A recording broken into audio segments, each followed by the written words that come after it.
살면서 닮아가는 게 아니라 닮아서 끌린다. 2020년 스탠퍼드대와 시카고대가 공동으로 진행한 연구에 따르면 결혼하고 수십 년을 함께 산 부부들의 얼굴이 물리적으로 유의미하게 닮지 않았습니다. 517쌍의 부부 얼굴 사진을 결혼 초와 수십 년 후로 나누어 분석했지만 딱히 전보다 비슷해진 모습을 찾을 수 없었다는 겁니다. 살면서 닮아간다는 건 명백한 착각입니다. 오히려 애초에 닮은 외모의 사람들끼리 짝이 되는 경향이 있다고 이 연구는 설명합니다. 2000년 방송된 EBS 다큐프라임 인간의 두 얼굴에서 이런 실험을 합니다. 남녀 참가자들의 얼굴 사진을 합성해서 다른 이성으로 만들어 놓고는 끌리는 이성의 사진을 고르라고 하죠. 참가자 대부분이 자신의 합성 사진을 골랐습니다. 그게 본인 모습인지 모른 채요. 배우자 혹은 연인과 닮았다는 말을 많이 듣지 않나요? 배우자의 가족과 닮았다는 말도 들을 겁니다. 유명인 커플들의 얼굴을 잘 살펴보세요. 주변을 둘러봐도 됩니다. 커플들이 섬뜩할 정도로 닮아 있을 겁니다. 인간이 자신과 외모가 닮은 사람을 선호하는 건 유전적 유사성 때문입니다. 무의식 중에 내 가족처럼 가깝다고 인식하는 거죠. 안정감과 신뢰, 유대감을 느끼는 거고 진화적으로도 협력과 생존에 유리합니다. 이런 유사성 효과는 어쩌면 우리 사회처럼 사회적 신뢰가 낮고 불안도가 높은 사회에서 더 강하게 나타날 겁니다. 혹시 첫눈에 반했다며 접근한 사람이 있나요? 얼굴을 잘 살펴보세요. 내 얼굴과 닮은 구석이 있다면 진심일 수 있습니다. 닮은 구석이 전혀 없다면 내 미모가 뛰어나서일 수도 있지만 다른 목적이 있을 수 있으니 조심하세요. 그게 아니라도 그 사람의 오랜 친구와 같이 좋은 기억을 가진 사람과 닮은 이유일 수 있으니 너무 우쭐해 마시길. 그저 스스로 인지하지 못하는 어떤 익숙함이 가장 큰 원인일 거라는 겁니다. 주변에 어떤 싱글에게 소개팅을 시켜주고 싶나요? 얼굴이 닮은 사람으로 골라보세요. 단, 서로 닮았다는 말을 절대 해선 안 됩니다. 닮은 얼굴 선호는 의식에서 일어나는 일이 아니며 상대가 나와 닮았다는 걸 인지하는 순간 오히려 호감도가 떨어지거든요. 아주 급격하게요. 같아서 끌리는 게 아니라 반대여서 끌린다. 상대의 얼굴이 내 얼굴과 많이 닮았다는 걸 자각하는 순간 호감도가 떨어지는 건 근친 회피 때문입니다. 인간의 뇌는 친구나 동료, 가족에 대한 선호와 이성에 대한 끌림을 잘 구분하지 못하는 것 같습니다. 근친교배는 유전질환의 위험성을 틔울 뿐 아니라 돌연변이로 인해 생식 능력을 잃게 할 수도 있습니다. 그래서 인간을 포함한 대부분의 동물들은 본능적으로 근친관계를 회피하도록 진화했죠. 서은국 교수는 행복의 기원에서 가임기에 가까워진 여대생들이 자신도 모르게 아버지와 거리를 둔다고 적기도 했습니다. 어느 정도의 불쾌감인지 상상이 가시나요? 닮아서 끌리지만 또 너무 닮았다고 하면 질색팔색하는 거부감이 튀어오른다는 겁니다. 닮은 외모 외에도 뇌가 근친관계라고 인지하는 메커니즘은 또 있습니다. 바로 유아기 때 누군가와 함께 보낸 시간의 양이라고 합니다. 이스라엘의 키부츠 집단에서는 혈연이 아닌 남녀가 어릴 때부터 함께 생활하는데 흥미롭게도 이들이 성인이 되어 결혼하는 경우는 극히 드물다고 합니다. 유전자가 이런 관계를 형제로 인식하도록 작동하기 때문인데 닮은 게 뭐, 혈연도 아닌데 뭐 라고 아무리 이성적 논리를 내세워봤자 동물적으로 내려진 결정 앞에서는 힘을 쓰지 못한다는 겁니다. 서로 안 끌리는데 어떡하겠어요. 그래서 서은국 교수는 초등학교 때부터 절친이 성인이 돼서 결혼한 커플은 자연의 흐름을 거스른 위대한 사랑이라고 말하기도 했죠. 오해순과 양관식처럼. 사실 짝짓기를 위한 성적인 끌림은 닮아서가 아니라 반대여서가 유전자의 의도와 맞는 듯합니다. 그래야 유전적 다양성을 확보하고 면역력 문제도 해결할 수 있거든요. 클라우스 베데킨트의 더러운 티셔츠 실험이라는 것이 있습니다. 남성 피험자들이 이틀간 입었던 티셔츠를 배란기의 여성 피험자들에게 냄새 맡게 했는데 대부분의 여성들이 자신과 유전자 변이가 다른 남성의 채취를 더 선호하더라는 겁니다. 남성의 땀 냄새에서 여성들이 성적 흥분을 느낀다고 생각하는 분들이 있지만 MHC라는 면역 유전자가 나와 다른 남성의 채취에만 호감을 느끼는 정도이고 유사한 유전자의 냄새에는 오히려 불쾌감을 느낄 수도 있다고 합니다. 당신의 선택이 아니라 유전자의 선택. 같은 점에 끌리는 동료교배와 다른 점에 끌리는 이류교배 경향은 보통 동시에 다른 방향으로 나타납니다. 얼굴, 키, 체격이나 취향, 가치관, 학업 성취도 같은 것들에서는 보통 나와 비슷한 사람을 선호하지만 유전자를 감별하는 체취나 성향, 성격에서는 반대되는 사람에게 잘 끌리는 모양입니다. 그래서 내성적인 사람과 외향적인 사람이 만나고 순종적인 사람과 지배적인 사람이 만나는 거죠. 최정균 교수의 유전자 지배 사회에 보면 성향이 다른 커플이 맺어지는 이유에 대해 자신의 심리적 불안에 대한 방어 기제와 상반되는 방어 기제를 가진 사람을 필요로 한다는 가설이 있다고 했습니다.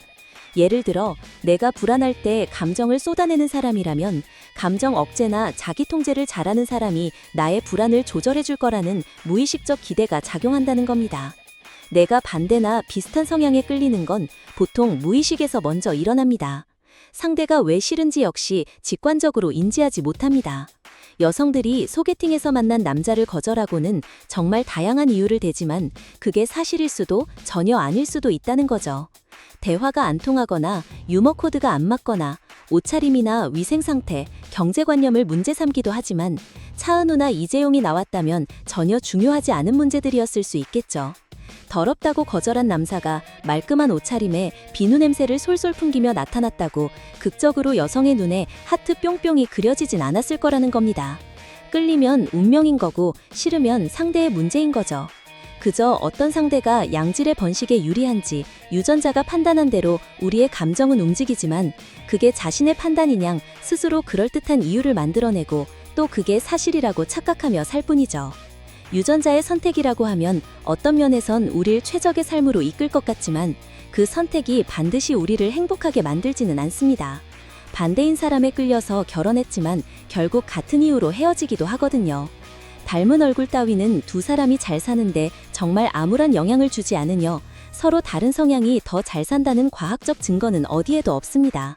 오히려 성격과 성향에서 비슷한 커플들이 더 잘 산다는 연구가 있죠. 우리의 유전자는 우리의 행복에 전혀 관심이 없고 그저 길고 길었던 수렵채집 사회에 최적화된 번식 맞춤형 본능에 따라 움직일 뿐이며 그래서 우리들은 생각보다 자주 꽤 비극적인 선택을 하기도 합니다. 불행했던 가족사를 피하는 게 아니라 반복 재생하려 한다. 최광현 교수의 가족의 두 얼굴에 따르면 우리는 무의식적으로 어린 시절에 경험한 내 가족의 모습을 재현해줄 사람에게 강하게 끌립니다. 이걸 귀양 증후군이라고 부르는데 이런 회귀 본능은 결코 화목했던 가족의 구성원에게만 일어나지 않습니다. 어린 시절 무관심한 부모로 인해 늘 외롭게 자란 이들은 의식하지 못하는 사이 자신을 무관심하게 대하고 그로 인하여 외로움을 느끼게 만들 사람을 배우자로 선택할 가능성이 높다는 겁니다. 또한 유난히 연상의 여성을 선호하는 남성은 어린 시절부터 익숙한 누나와 남동생 혹은 엄마와의 관계를 재현해줄 사람이 필요해서일 수 있으며 터프하고 감정 표현이 확실한 남성을 선호하는 여성은 폭력적인 아버지가 만든 세상으로 회귀하려는 현상일 수 있습니다. 이렇게 불행한 인간관계, 고통스러운 가족관계를 반복하려는 현상을 프로이트는 반복 강박이라고 불렀습니다. 이는 어린 시절 풀지 못한 가족 간 갈등의 고리를 다시 한번 풀고자 하는 무의식적 작용이라고 합니다. 만약에 반복 강박을 막아보고자 하는 강한 의지로 배우자를 고르게 되면 어떤 일이 일어날까요? 최 교수가 거론한 한 여성은 10살 때부터 17년 동안 아버지와 반대되는 남자를 만나게 해달라고 기도했습니다.